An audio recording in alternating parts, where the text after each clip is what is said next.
Dinas Kesehatan Kota Palembang memastikan pelayanan Puskesmas H-7 sampai H+7 selama Lebaran tetap buka selama 24 jam. Kepala Dinas Kesehatan Kota Palembang Letizia mengatakan, sebanyak 10 puskesmas diwajibkan buka selama 24 jam di wilayah Kota Palembang. Ditambah dengan adanya petugas yang berada di dalam posko pemantau, masyarakat yang ingin mengecek kesehatannya selama arus mudik dan balik dapat mampir ke posko yang telah tersedia untuk beristirahat serta melakukan pengobatan ringan.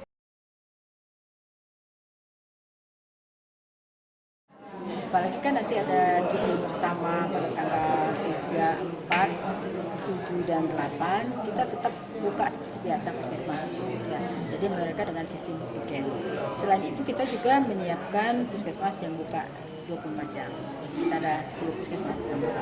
Untuk posko sendiri Bu, kita Bu? Kalau untuk posko kita ikut posko yang bersama dengan pihak kepolisian ya.